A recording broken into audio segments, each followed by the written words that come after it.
Good afternoon guys, welcome back. तो आज की वीडियो का टाइटल आप लोगों ने देख लिया है, टैक्स के बारे में बात करने वाले हैं। एंड टैक्स के बारे में सीए से बेटर कौन जानता है। एक सीए है जिनसे मिलने आया हूँ मैं, एंड उनसे हम लोग डिटेल में बातें करेंगे टैक्स के बारे में। टैक्स किस तरीके से यहाँ पे चलता है, किस तरीके से आप लोग टैक्स में अप्लाई कर सकते हो, स्टूडेंट्स, वर्क परमिट, सब लोगों के हिसाब से हम लोग बात करने वाले हैं। सो make sure you watch the video completely. आप लोगों को क्लियर तरीके से आइडिया आएगा टैक्स का। एंड जितना डिटेल में जा सकता हूँ, जितना मैं सरल भाषा में पूछ सकता हूँ, उतने सरल भाषा में पूछने का ट्राई करूँगा, सो आपके हेल्प हो। बाकी ज़्यादा टाइम पास नहीं करते, वीडियो शुरू करते हैं। शुरू करने से पहले चैनल को लाइक, सब्सक्राइब, शेयर ज़रूर कर देना। पता नहीं गाइस मैं कौन से इलाके में आया था, बट ये काफ़ी पॉश इलाका लग रहा है मेरे को। कार्स देखो आप लोग, हमर, रेंज रोवर, मर्सिडीज़, एंड घर देखो यहाँ पे कैसे कैसे, बहुत सही है। अंदर जैसे हम लोग आ रहे थे ना, एंट्री मारते ही like it was totally different. मैं अभी ब्रैम्पटन में हूँ कहीं पे, एंड ब्रैम्पटन में वैसे इलाके काफ़ी अच्छे अच्छे पॉश है, टू बी ऑनेस्ट। एंड वो सब तो वैसे बातें करते हैं, बट उससे पहले मेरे को बताओ टी शर्ट कैसा है, बिकॉज ये मैंने अपने नाम के लोगों का टी शर्ट प्रिंट करवाया था। सोचा कि इसको पहन के घूमेंगे, थोड़ा मार्केटिंग भी होगा अपना फ्री, और आपको गिव अवे करने के बारे में भी सोच रहा हूँ। तो मेरे को ज़रूर कमेंट में बताना कैसा लगा आपको ये टी शर्ट। देखो अच्छे से देख लो। मीडियम, लार्ज साइजेस, स्मॉल, सबके लिए सारे साइजेस के हिसाब से टी शर्ट्स बनवाए हैं मैंने। आप लोगों को चाहिए कि नहीं, मुझे कमेंट में ज़रूर बताना। And if you want it, Instagram पे मुझे फॉलो कर लेना, वहीं पे हम लोग आगे का गिव अवे के बारे में बातचीत करेंगे। ओके गाइस, सो शिवम सर को लेके आया हूँ मैं, जो चार्टर्ड अकाउंटेंट है यहाँ पे कनाडा में। एंड आज की वीडियो में हम लोग टैक्स के बारे में बात करेंगे। I think you will get a clear idea regarding taxes for students, for people on work permit, and हर तरीके के लोगों को टैक्स से रिलेटेड आइडिया मिलने वाला है। सबसे पहले सर कैसे हो? मैं ठीक हूँ, आप कैसे हो? अमेजिंग। आप मुझे अपना टैक्स के बारे में बताओ, आपको कितना एक्सपीरियंस है, कब से आप कनाडा में टैक्सेस फाइल कर रहे हैं? या तो ग्रोइंग अप मेरे डैड अकाउंटेंट थे, तो I followed in his footsteps. School भी अकाउंटिंग के लिए ही गया था मैं। हम्बर कॉलेज गया था, रायरसन गया था, फिर सीपीए की थी। उस टाइम पीरियड में मैंने एक H&R Block जो कंपनी है, world wide famous, the biggest company for taxes, उसको ज्वाइन की थी मैंने। 5 साल वहाँ पे काम किया था while I was studying and doing work for other companies after I graduated. बस I not only did taxes for them, but मैंने 1 साल के बाद जब उनको बहुत अच्छा लगा कि मेरा काम जो मैंने किया था वहाँ पे, they wanted me to teach the course. तो टीचिंग भी की थी वहाँ पे कुछ सालों के लिए, लोगों के लिए, और फिर कोर्स लेते हैं लोग, और फिर उसके बाद ज्वाइन करते हैं कंपनी को। तो you can just get in right away. So उस कोर्स का टीचर मैं था। तो वो मैंने किया था कुछ सालों के लिए, और फिर I ended up leaving. Then I ended up starting this company. अब मैंने क्यों स्टार्ट की है कंपनी? बस यही था कि जो प्राइसेस ये बड़े कंपनीज चार्ज करते हैं, मेरे को उसमें I didn't like that too much. तो ऑन एवरेज टुडे हमारी जो कॉस्ट है इस कंपनी की, it's about a third of the cost of these big players. तो it's a lot better that way. और फिर दूसरी चीज़ थी कन्वीनियंस। तो ऐसा है कि जब कंपनी शुरू हुई थी, उसका पर्पस बस ये नहीं था कि बस कॉस्ट को लो करे, but more convenient solution provide करे लोगों के लिए। अभी मैं आपसे समझना चाहूँगा कि फॉर एग्जांपल कोई स्टूडेंट आता है, तो पहले पर्सपेक्टिव में हम स्टूडेंट के बारे में बात करते हैं, and then will we go to work permit and all. अगर कोई स्टूडेंट आ रहा है तो उसके लिए टैक्स का क्या मीनिंग रहेगा? अब जैसे वो आ रहा है पढ़ाई करने के लिए, तो ऐसा होता है कि बहुत सारे स्टूडेंट्स यहाँ पे आते हैं ऑब्वियसली स्टडी करने के लिए, और टैक्स फाइलिंग का बस यही रोल प्ले करता है कि जब टैक्स फाइल करते हो उनको बेनिफिट्स मिलते हैं। अब ये बेनिफिट्स हम डिवाइड करते हैं 3 बेनिफिट्स में, राइट? तो पहला है GST HST टैक्स क्रेडिट। तो ये बेनिफिट उन लोगों को मिलता है to give them some money back for the taxes that they pay. तो ऐसा है कि सारी चीज़ें कनाडा में उस पर यूजली यूल नोटिस कि टैक्स लगता है, राइट? तो उसको रीइम्बर्स करने के लिए ये एक बेनिफिट होता है। अब दूसरा बेनिफिट ये होता है क्लाइमेट एक्शन इंसेंटिव। और जो गैस प्राइसेस पिछले कुछ सालों में इंक्रीज हुई हैं कार्बन टैक्स के ज़रिए, जो गवर्नमेंट ने इम्प्लीमेंट की थी, उसका रीइम्बर्समेंट ये होता है। और तीसरा बेनिफिट होता है आपका प्रोविंशियल बेनिफिट। तो ये वेरी करता है प्रोविंस से। तो ओंटारियो में हम अभी बैठे हुए हैं, तो ओंटारियो के बारे में बात करता हूँ। ओंटारियो में एक ओंटारियो ट्रिलियम बेनिफिट है। तो ये लिविंग एक्सपेंस का रीइम्बर्समेंट होता है। तो रेंट जब इंक्लूड करते हो अपने टैक्स रिटर्न पे जो पे किया हो, तो उसका बेनिफिट उस ज़रिए से कैलकुलेट होता है। और ऐसे ही प्रोविंस से वेरी होता है। तो बीसी में भी एक रेंट क्रेडिट अब शुरू हो गया है 2023 के लिए। न्यूफीलैंड में एक सप्लीमेंट होता है लिविंग कॉस्ट के लिए। तो हमारी कंपनी जो है, हम एक और कन्वीनियंट सोल्यूशन है कि अब it's a virtual service now. तो हम सारा कंट्री को सर्व करते हैं। तो अगर आप न्यूफीलैंड में रहते हो या बीसी में रहते हो या कहीं भी रहते हो, हमको कांटेक्ट कर सकते हो और हम उसके लिए भी सो बेसिकली गाइज आपको कोई ऑफिस में जाने की जरूरत नहीं है, आप डायरेक्टली इनको कांटेक्ट कर सकते हो एंड वहीं से आपका काम ऑनलाइन ही सारा हो जाता है, because you have to provide certain documents and वहां से आपका काम स्टार्ट हो जाता है, राइट? एग्जैक्टली। और हम सब लोगों को सेम डे ही कॉल कर देते हैं रिजल्ट्स डिस्कस करने के लिए। Okay. So it's a very convenient solution और कॉस्ट भी is very affordable I would say compare to everybody else. बस एक लास्ट नोट बोलनी थी बेनिफिट्स के बारे में before we move on to the next topic with students is ये जो बेनिफिट्स होते हैं, अगर आप बस एक ही दिन कनाडा में आए थे पिछले साल, लेट्स से December 31 को आए थे, आप तब भी फाइल कर सकते हो अपना टैक्स रिटर्न और ये बेनिफिट्स का you can receive the benefits. तो ऐसा नहीं है कि बस कनाडा आए और काम नहीं किया और ऐसा लगा कि आप टैक्सेस फाइल नहीं कर सकते और बस स्कूल गए थे वगैरह। तो स्कूल गए थे, अगर काम नहीं किया तब भी आप टैक्स फाइल कर सकते हो। ट्यूशन इंक्लूड कर सकते हो अपने टैक्स रिटर्न फाइलिंग में और बेनिफिट्स का भी आपको अमाउंट मिल जाएगा। सो जो भी आपने सारे बेनिफिट्स बताए ये स्टूडेंट ले सकता है जब वो आता है यहाँ। एग्जैक्टली। और नॉट ओनली दैट, ये जो बेनिफिट्स होते हैं जब पहली बार टैक्सेस फाइल करते हो, बेनिफिट्स यूजुअली 2000 के करीब स्टूडेंट्स को एंटाइटलमेंट होती है इन 3 बेनिफिट्स के जरिए। Lot of people what they से इज, एक टर्म होता है जो कॉइन हुआ था पिछले कुछ सालों में, उसका नाम है वेलकम कनाडा। तो बहुत सारे लोग इसको बोलते हैं कि हमको वेलकम कनाडा चाहिए। तो वेलकम कनाडा बस एक टाइम पीरियड होता है, it's not really the benefit का नाम। अच्छा, बेनिफिट का नाम नहीं है वेलकम कनाडा? नहीं, एग्जैक्टली। इट्स जस्ट ये जो 3 बेनिफिट्स मैंने अभी आपको बताए हैं, यही वेलकम कनाडा बेनिफिट्स भी होते हैं। वेलकम कनाडा बस एक टाइम पीरियड होता है, जब आप लैंड करते हो अप अंटिल जून ऑफ 2024 का जो टाइम पीरियड होता है, इसके लिए भी आपको एंटाइटलमेंट होती है ये बेनिफिट्स। ये 3 बेनिफिट्स एग्जैक्टली। और जब टैक्स फाइलिंग करते हो आपको जुलाई से ये जो 3 बेनिफिट्स मैंने अभी बताए रेगुलरली शुरू हो जाते हैं एज वेल। तो वो वेलकम कनाडा होता है टाइम पीरियड, और फिर रेगुलर बेनिफिट्स का जो स्केड्यूल होता है वो जुलाई से शुरू होता है जब आप अपनी टैक्स फाइलिंग कर देते हो। ये बहुत बड़ा आपने डाउट क्लियर किया, बिकॉज आई नो बहुत सारे लोगों को वेलकम कनाडा करके डाउट रहता है ये है क्या चीज़। सो एज सर टोल्ड, आपको आइडिया लग गया होगा। अब फॉर एग्जांपल सर कोई स्टूडेंट आता है, उसका फीस है, राइट जी। उसने कोई टैक्स को अपॉइंट किया, उसने अपना जो भी डॉक्यूमेंट्स, क्या क्या पहले तो डॉक्यूमेंट्स होते हैं, किस तरीके का रहता है? हाँ, तो एक टैक्स स्लिप होती है स्पेसिफिकली, उसका नाम है T2202A। और ये एक tax slip usually end of February early मार्च में अवेलेबल होती है, और इसमें लिखा होता है कितनी फ़ीस आपने पे की थी, और उसमें ऑल्सो लिखा होता है कि कितने सेमेस्टर्स आप पिछले साल गए थे।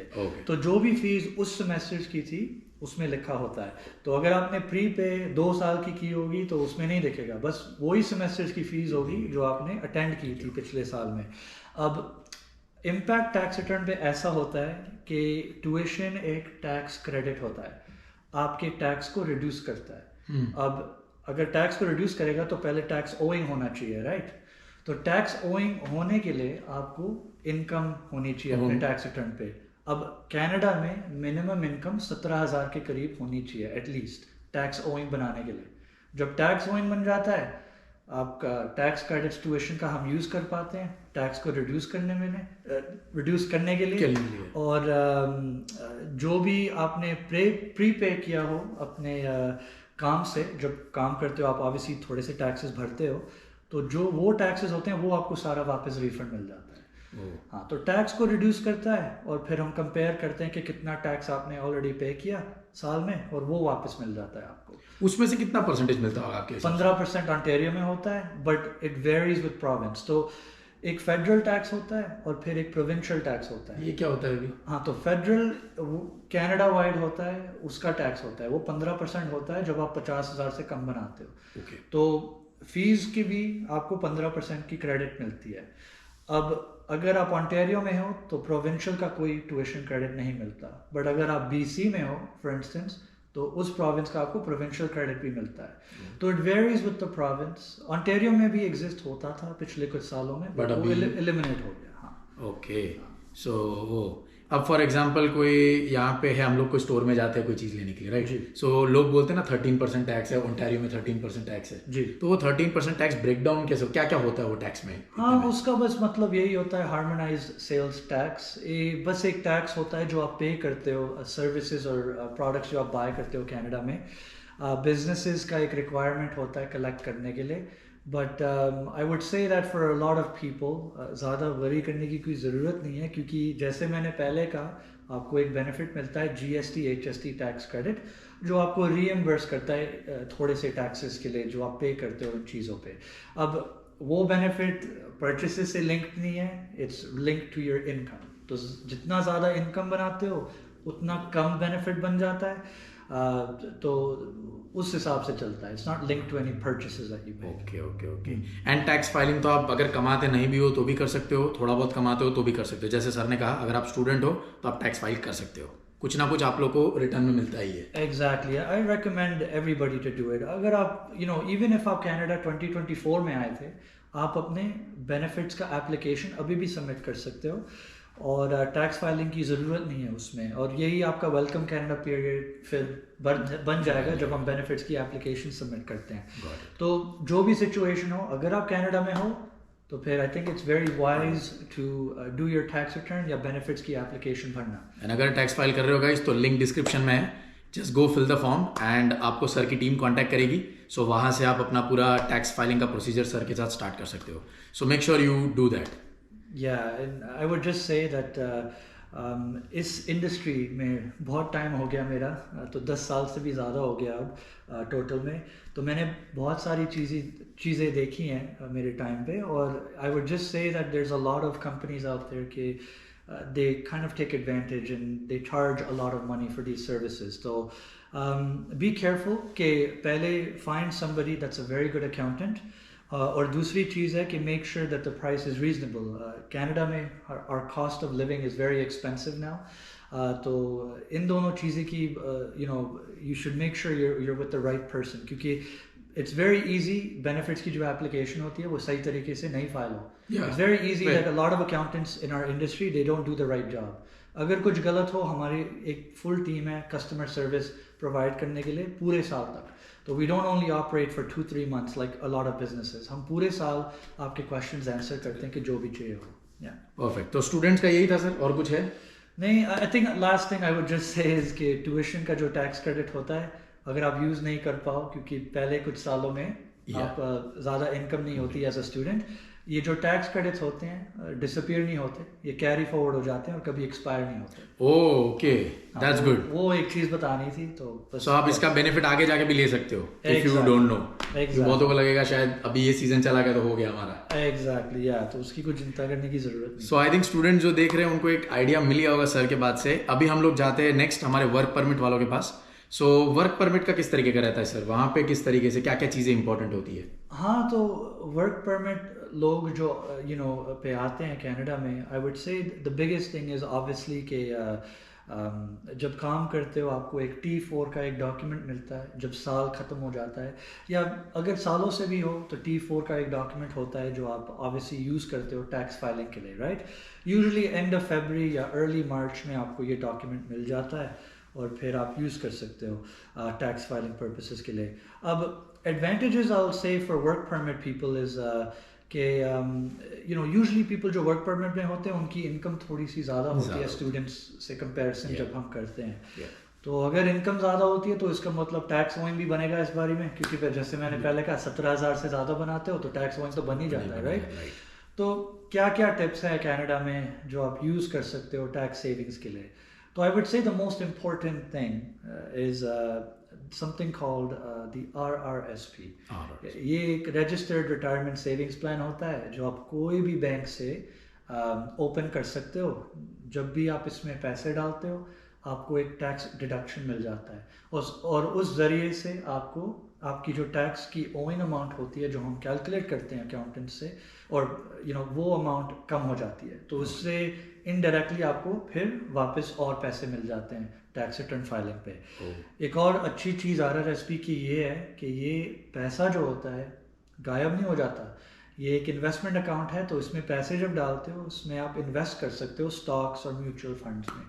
और जैसे मैंने पहले कहा, कॉस्ट ऑफ लिविंग थोड़ा सा ज़्यादा है इस कंट्री में पिछले कुछ रीसेंट सालों में, तो investing is one of the ways you get ahead, right. 100%। तो RRSP एक बहुत अच्छी चीज़ होती है, टैक्स डिडक्शन भी मिलता है। बस यही डाउन साइड एक चीज़ बतानी है RRSP में, कि आप प्रॉब्ली थिंक करो कि अगर मेरे को पैसे चाहिए उस इन्वेस्टमेंट अकाउंट में, सो क्या होगा उसका। जब पैसे विड्रॉ करते हो आपको उस पर टैक्स भरना पड़ता है फिर। तो ये थोड़ा सा डाउन साइड है कि आप पहले इन्वेस्ट करते हो और फिर टैक्स डिडक्शन लेते हो। सो आई थिंक उतना कट हो जाता है या फिर थोड़ा बहुत मिनिमल कट होता है when you take your money back? नहीं, कट होने का ज़्यादा कुछ रेलेवेंस नहीं है, बस ऐसा है कि टैक्स रिटर्न पे डल जाता है ये इनकम के फॉर्म पे। तो जो भी टैक्स उसका बनता है आपको देना पड़ेगा। अब ज़्यादा वरी करने की चिंता नहीं है कि ये बहुत बड़ा डाउन साइड है, ऐसा कुछ है नहीं। जब इन्वेस्ट करते हो आप कुछ सालों के लिए करते हो, राइट, तो उस टाइम तक टैक्स फ्री ही आपका पैसा बन रहा होगा इन्वेस्टमेंट्स के ज़रिए। yes. और जब विड्रॉ करोगे तो आपका पैसा तो बहुत ज़्यादा बन जाएगा उस टाइम पे, तो थोड़ा सा टैक्स देने के लिए it shouldn't be too much of an issue. But just add on top of that, तो अगर आप ऐसे सिचुएशन में हो कि आप वर्क परमिट में आए हो और परमानेंटली कनाडा में रहना चाहते हो, तो एक और ऑप्शन है RRSP में कि आप पैसे निकाल सकते हो घर खरीदने के लिए कनाडा में। और जब आप घर खरीदते हो पहली बारी कनाडा में, आपको और RRSP से पैसे लेते हो, आपको टैक्स जो भी विड्रॉल की थी आपको उसमें सारा टैक्स नहीं पे करना। यू डोंट नीड टू पे the tax in the first year. 2 साल का एक डिले होता है और फिर थोड़े इंक्रीमेंट्स में जो भी विड्रॉल थी आपको इंक्लूड करना है 15 साल के लिए। तो it's you're paying little bit of tax on the RRSP जो आप विड्रॉ करते हो घर खरीदने के लिए। अब उसको भी ऐड ऑन करने के लिए अब एक न्यू इन्वेस्टमेंट अकाउंट खोली है कनाडा में, या कनाडा ने खोली है पिछले साल में गवर्नमेंट ने। तो इसका नाम है FHSA, first home savings account. तो अगर आप इस अकाउंट में इन्वेस्ट करोगे पैसा, तो RRSP से सिमिलर होती है, आपको डिडक्शन मिलती है टैक्स रिटर्न पे। और गुड साइड बस यही है कि अगर आप पैसा निकालते हो घर खरीदने के लिए स्पेसिफिकली, तो टैक्स नहीं पे करना। तो ये एक न्यू इन्वेस्टमेंट अकाउंट है जो RRSP का जो डाउन साइड है ना, उसको it takes care of that as well. So इसके लिए आप ये जो आपने दो बताया RRSP एंड FHSA, तो इसके लिए आपको PR होने की जरूरत नहीं है, you can do it on work permit as well. Exactly, yes, you can open it with any bank. और FHSA की एक लिमिट होती है 8,000 की पर साल, तो 40,000 टोटल बन सकता है 5 सालों के लिए जो रूम बनता है इन्वेस्ट करने के लिए। और like I said, any bank से आप खोल सकते हो। इन्वेस्टमेंट जो करनी होती है वो बैंक एडवाइस करती है कि कैसे किस इन्वेस्टमेंट्स को पैसे आपको डालना हो। वो आपका रिस्क टॉलरेंस वगैरह पहले लेते हैं, फिर आपको रेकमेंड करते हैं कि कहाँ पैसा जाना चाहिए उस अकाउंट में।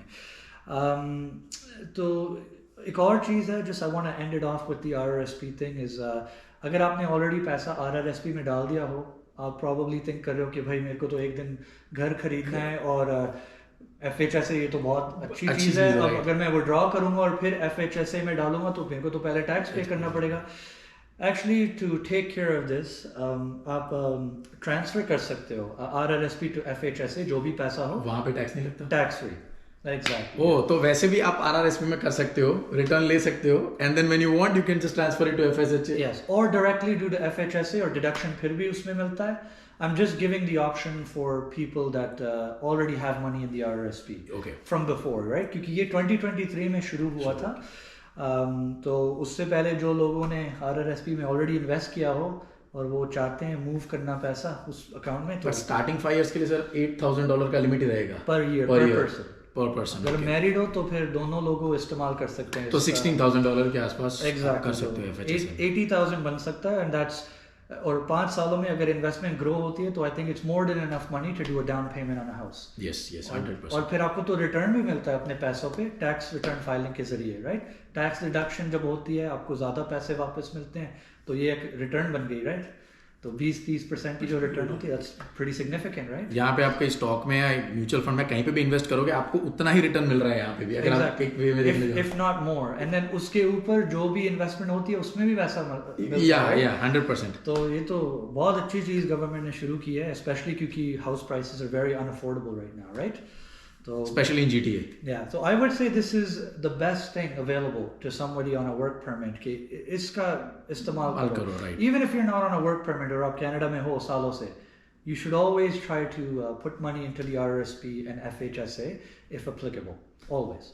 और कुछ एडवांटेजेस है सर जो आपको बताने हैं, कोई और फायदे जहाँ पे आप प्रॉफिट्स कर सकते हो इस तरीके के? Yeah, I would just say कि ये नंबर 1 है जो मैंने अभी कहा, right? For people that are on payroll. अब अगर आप एक सिचुएशन में हो जहाँ आप सेल्फ एम्प्लॉयड हो, फॉर इंस्टेंस एक कॉरपोरेशन खोल सकते हो अगर आप चाहते हो, और कॉरपोरेशन एक सेपरेट चीज़ होती है जिसमें जब आप पैसे अर्न करते हो वो इनकम कॉरपोरेशन की बन जाती है और it's separate from the person that owns the corporation, right?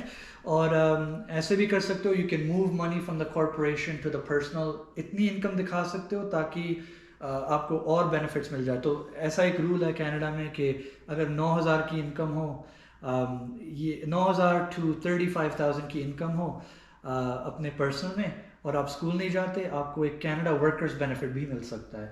तो ऐसे कुछ स्ट्रेटजीज बन जाती है जब आप इनकॉर्पोरेटेड हो जाते हो कि हम मनी का थोड़ा सा शिफ्ट कर सकते हैं टैक्स एडवांटेजेस लेने के लिए।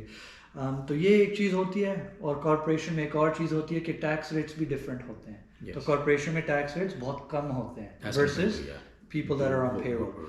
और ये जो एक्स्ट्रा टैक्सेस होते हैं, CPP और EI, Canada pension plan premiums और एम्प्लॉयमेंट इंश्योरेंस प्रीमियम्स, उसका भी ज़्यादा कुछ आपको पे नहीं करना पड़ता, बस फेडरल प्रोविंशियल टैक्सेस ही होते हैं कॉर्पोरेशन में। तो ये एक और चीज़ होती है। और एक और चीज़ मैं बोल सकता हूँ, जब आप सेल्फ एम्प्लॉयड होते हो तो आप एक्सपेंसेस भी क्लेम कर सकते हो, राइट? तो इनकम होती है, एक्सपेंसेस डाल सकते हो, जो भी बचा होता है उस पर टैक्स पे करते हो। तो ये भी एक चीज़, ये बहुत बड़ा एडवांटेज है जो लोग यहाँ पे कुछ भी तरीके का अपना खुद का कुछ कर रहे हैं। हाँ, कॉन्ट्रैक्टर हो या सेल्फ एम्प्लॉयड हो किसी के साथ, I think starting a business is always a very good idea.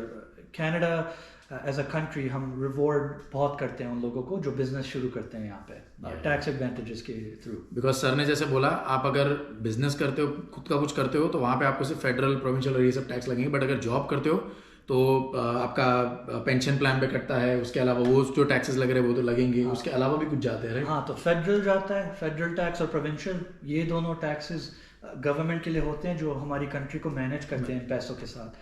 फिर कनाडा पेंशन प्लान प्रीमियम होता है जो आपके पेंशन के लिए होता है जब आप रिटायर करते हो।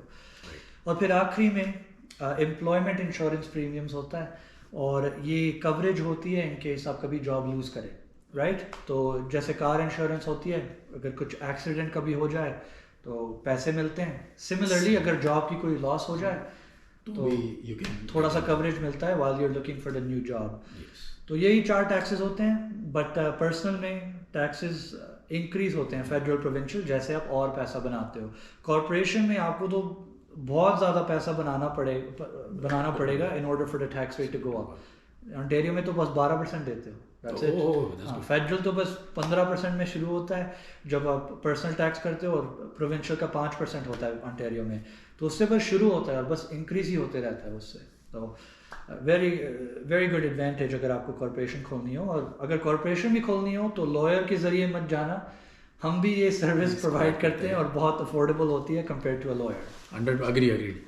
सो आई थिंक आपने सारे एक स्टूडेंट के और वर्क परमिट पे 2 लोगों के डाउट्स तो पूरे टैक्स से रिलेटेड क्लियर कर दिए हैं जी। एंड अभी आप मुझे एंड में बताओ कि आप जब भी टैक्स फाइल करने जाएंगे, जो भी स्टूडेंट्स जाएंगे उनके पहली बात करते हैं, तो उनके कौन से डॉक्यूमेंट्स वो लोग रेडी रखे फॉर आपको अप्रोच करने पहले या किसी के भी साथ कराने से पहले? तो पहले यूजुअली लोग हमको मैसेज करते हैं और हम उनको एक रिक्वायरमेंट्स लिस्ट भेज देते हैं। इट्स वेरी सिंपल, बट उससे उनको आइडिया हो जाता है कि क्या प्रोवाइड करना है। But specifically just 2 he documents चाहिए होते हैं। तो पहला है उनका T4, अगर उन्होंने कोई काम किया हो पार्ट टाइम या फुल टाइम जो भी हो, उसके लिए एक T4 इशू होता है। वो आप अपने एम्प्लॉयर को पूछ सकते हो, जहाँ पे भी काम करते हो वो आपको T4 डॉक्यूमेंट प्रोवाइड कर देते हैं। Exactly. Usually end of February requirement होती है कि एम्प्लॉयर्स को अपने एम्प्लॉयज़ को सबमिट करने के लिए T4। अगर आप काम भी नहीं करते any more at that place, उन एम्प्लॉयर्स के पास जब आप काम करते थे उनकी भी एक ऑब्लिगेशन होती है आपको T4 भेजने की। तो T4s तो मिल जाने चाहिए। और फिर ट्यूशन की जो डॉक्यूमेंट हमने पहले डिस्कस की थी T2202A वो चाहिए।